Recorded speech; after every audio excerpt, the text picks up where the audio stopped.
Right, let's talk about spooky games. You can sort of tell that we were sort of hitting October at this point, because lots of spooky games. Our first spooky game is Phantasmagoria, which is a point and click from the 90s. I'll get you the exact date, because that can be kind of interesting. It is specifically an FMV style point and click game from 1995. So the premise of this game is you are a lady, Adrienne Delaney, I've got it on the screen, who and her husband have moved into a haunted house, and over the period of 5 days, husband is going to have his brain taken over by a spooky demon who may or may not have taken over the previous resident, who's like a magician who did Phantasmagoria shows. And Goria does the game get it gets a bit gory. The problem with Phantasmagoria is that you're not trying to do anything. You are just a person in a house, and so you search the house and you click on all the things, and then you hope that you've clicked the thing that makes the story progress. And sometimes you'll see cutscenes and you go, oh, that's spooky. My favourite thing about the game is that because it's FMV, every time the lady finishes a scene, she'll just sort of go into, not T-pose, but she'll just sort of power down. Because she's a computer game character and she has to be ready to move to the next scene. Like, nobody told anyone in this production that looks incredibly unnatural, and I love it every time. You can sort of, I've actually told that she's wearing her own clothing, actually. You can sort of see that they didn't have a massive budget. But I like all FMV games, it's kind of charming, and the fact that it's horror, it has higher aspirations than other games of its genre. There's a reason why Phantasmagoria is well liked, but it is a pain in the ass to actually play, because it is just literally, I hope I click on the things. Oh, a thing's happened, good. And sometimes you're told to go to the shops and you're like, okay, that's a quest, but other times, no, you just, day 4, do? Okay, I do. You will see some murders in visions and stuff, and yeah, it's actually surprisingly gory for 1995. It is. There are some pretenses in there, which I may or may not have noticed, because it's hard to tell with this sort of genre how much is. Okay. So I'll stop beating around the bush. There is a sort of because it's not just violence, it's a psychosexual violence. It's a thriller. What are they called? Like, there's a thing that was called Red Shoe Diaries in the 90s. It was presented by the Fox Mulder guy, whatever that guy's the actor's name, and it is the sort of thriller. What's that called? That genre called? It wasn't called that. Erotic thriller. Okay, it's that genre, which largely doesn't exist anymore, because if you compare it to like things just on the internet, it's all going to seem extremely tame. So there are lots of scenes of like 2 adult people making out fully clothed, but like in very lacy fully clothed. That sort of thing. So when I say there are pretenses, it's trying to tell a spooky erotic thriller story, and whether or not it succeeds as that, no, not really, but like it's certainly trying to do things. I don't think the ghost story is particularly interesting, the demon underneath, but there were definitely things in there.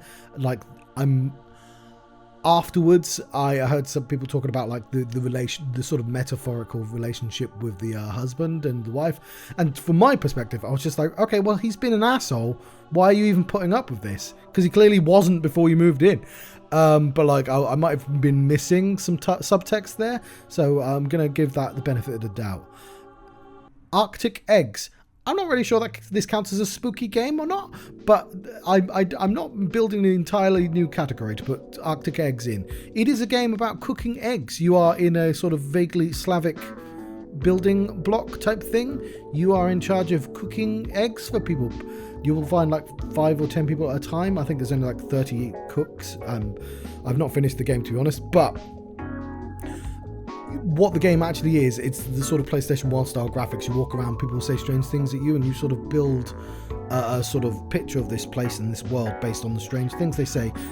But the things you're cooking is it's eggs. Is you egg on pan. You have to move the pan. It's sort of a physics-based pan. You move left, right, and you will tilt the pan left and right, up and down. But the faster you do it, the more violently you tilt. So somebody might want a normal egg, somebody might want to cook it both sides. So you're going to have to flip that egg over. It's so easy. But then somebody's just like, yeah, can I have a cigarette with the egg? And you're like, okay, I think it enhances the flavour. So now you've got to do that without flipping a cigarette out the pan. And you can sort of see, if a game didn't take itself too seriously, how this challenge could rise and how it might be quite a small game. I think there's a tin of sardines that you can cook, and you've got to cook it enough for the sardines to come out of the box. There's a lot of weird shit you can put in, and that's going to make the act of flipping quite difficult. It's a fun little strange game, Arctic Eggs. Proximate. There was a YouTuber who reviewed this game, and I was just like, you know what, that's like £4. I don't want to ruin the game. I'm just going to play the game, and then I can watch the review and be like, oh yes, I agree. Proximate. What is Proximate? It's actually a really clever idea. You're either, I don't know what you're a person in a VR mask. You've got to go to like a secret location which you are not legally allowed to know about. So you've got a VR mask that sees it for you, because we are in a corporate future hellscape, and the story being told is of a lot of people have died. There's clearly I'm sort of ruining. It's quite difficult to explain. You walk through places blind because your map and your radar is a bit crap. It just tells you there's 98% chance of a door being in front of you.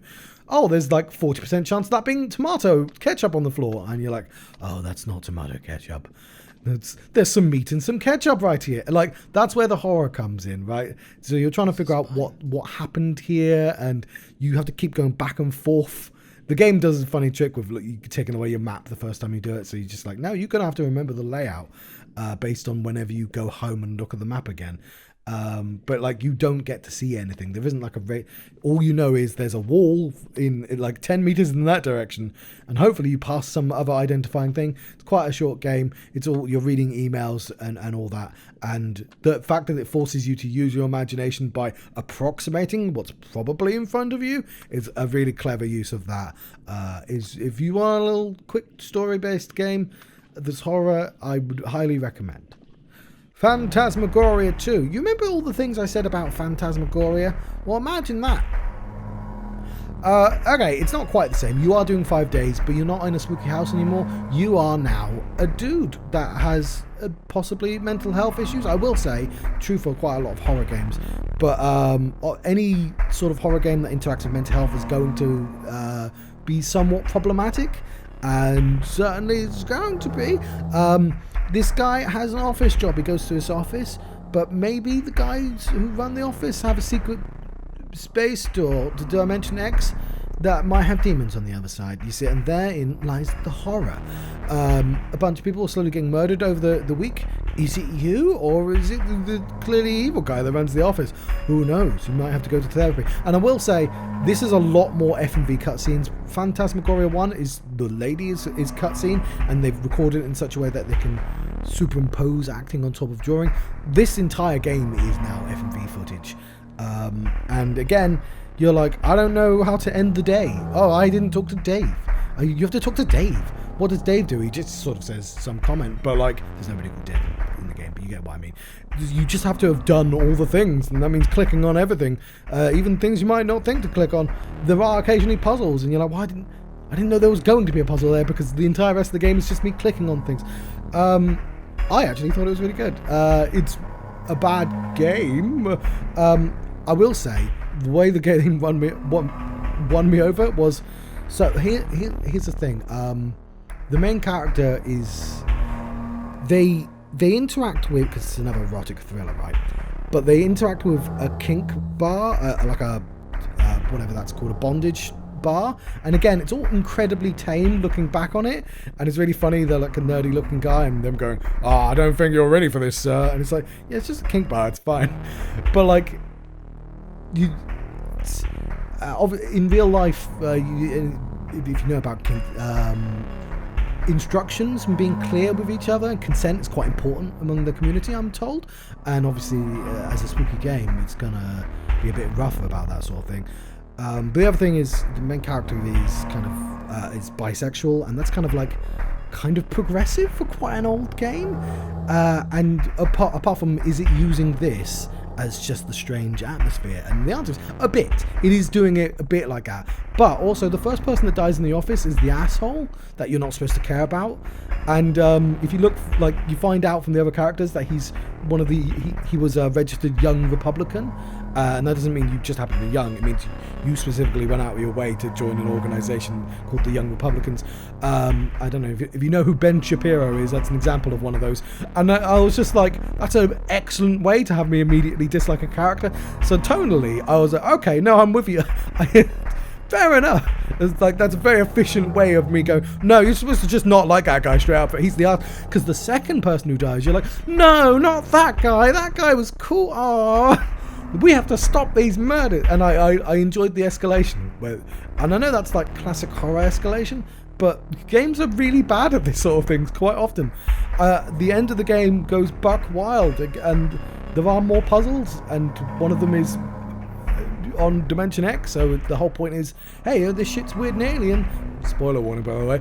And you just have to sort of figure out the logic of alien logic, which, yeah, I thought was quite good. I liked the series of cutscenes at the end. It escalated. It told its story quite well. I liked it a lot more than the first game. I like, and a part of that is because Dimension X is not really a thing we explore very often. Like, the Turtles has Dimension X, and this, and it doesn't have to be Dimension X, but like, honestly, I'm just a fan of the trope. Call it that. Like, what's the difference between aliens, people coming from deep space and from different dimension? Shush! That's no, don't. It's a different genre. It's different. Is it a good psychological thriller? Yeah, I like the idea of him going to therapy as well, and just her being occasionally weirdly judgmental, but also sometimes just like worryingly flat about like what she judges, and it's interesting. Again, it's going to be problematic because it's a horror game that's dealing with these issues, but if you're willing to go through that, and if you're willing to play a game that's a bit rubbish, like if you're an explorer basically of these old genres, yeah, massive recommend. Speaking of some of those things, mouth washing. This is the exact opposite in certain ways. Mouth washing is the story of a corporate space delivery. You are a crew of space delivery people, and one of the crewmen decides to just purposely crash themselves into like a comet or some shit for reasons we don't know, and he's permanently, like, he looks like a mummy. He's permanently injured and you have to take care of him, but also you're all going to die of starvation, and it has dark themes that I don't really want to talk about out loud right now, and I suspect it seems to be quite popular with a young crowd, a sort of crowd that like draws lots of fan art and stuff like that. That sort of would feel vaguely how do I explain it? It's like being a fan of. I'm gonna have a hard. My point is, they're enthusiastic in a way that this is probably the first time I've encountered a story of this type, but they can also be obnoxious because the fan base is young, and when you're dealing with delicate subject matter, you can imagine why people bump off this game, because it's just like, hey, you're dealing with like things that maybe we should be a bit more sensitive about, but like also this is like it's all about hallucinations and it's all clever imagery. And the actual storyline, by the way, is the gameplay is you walk around a spaceship and you occasionally do little puzzles, but like they're not that puzzly. Mainly it's horror, like you being told this story in a weird order. I will say there's a twist in the game. Well, important story beats are told out of order, specifically so you can have a large oh wow moment later. But because of the way they do that, I was left going, okay, I'm going to need somebody to specifically tell me what happened, because I'm not 100% sure. I'm going to need you to spell it out for me. And the problem is, if you're dealing with these delicate issues, if you're dealing with this delicate subject matter, and there's an overlap because you want there to be a twist, I'm not too keen on that, because now I'm like, I don't know how I feel about this. I'm trying not to spoil the game, but like, and confusion is not the emotion you want. Horror is the emotion you want out of me, and you might want to be explicit if that's the emotion you want.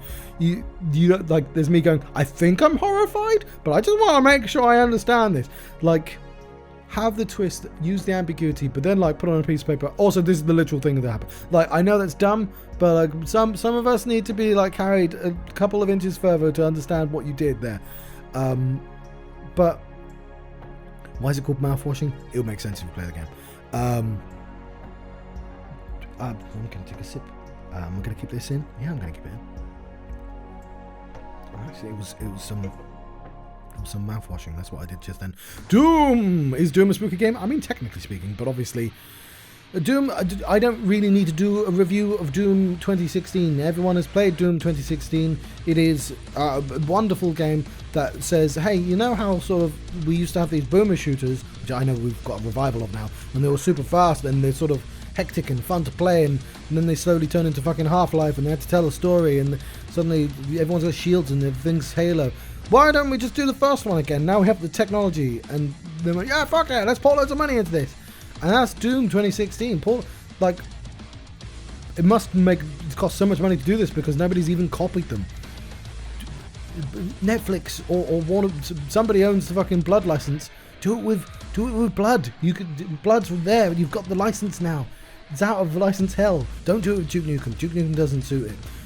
Duke Nukem needs to be Ash versus the Evil Dead, where like he's sort of a dinosaur from a different era, and people think he's sort of sexist, but he's not that. But you literally just make him Ash, but then have him save the day anyway. But he's sort of goes through an arc. There's things you can do with Duke Nukem. Don't make another first person. Don't do Duke Nukem forever. That'd be fucking rubbish. Do Ash versus the Evil Dead. That's how you. But use Blood. Blood is absolutely perfect. Copy Doom 16 with Blood. Like, don't do PlayStation 1 style boomer shooters. That's an entire indie genre. Somebody with money. Do Doom, but it's got 2 O's in. It's anyway, it's great. I don't need to sell Doom to literally anyone, do I? Finally, Without a Dawn. I should have ordered these in a way that made sense. Without a Dawn is on the... You know how I said I was going to watch a video and he recommended a game and I was like, oh, I better play the game so I don't ruin the game. Same thing with Without a Dawn. I'm typing in just to remind myself. I'm not entirely sure Without a Dawn even qualifies as a game. It's only like an hour long, maybe 2 hours. It is essentially a visual novel, but told with like sort of ASCII art. Although the ASCII art is clearly like a superimposed picture underneath. About like a person who has insomnia and wakes up and goes to the spooky house and has spooky dreams.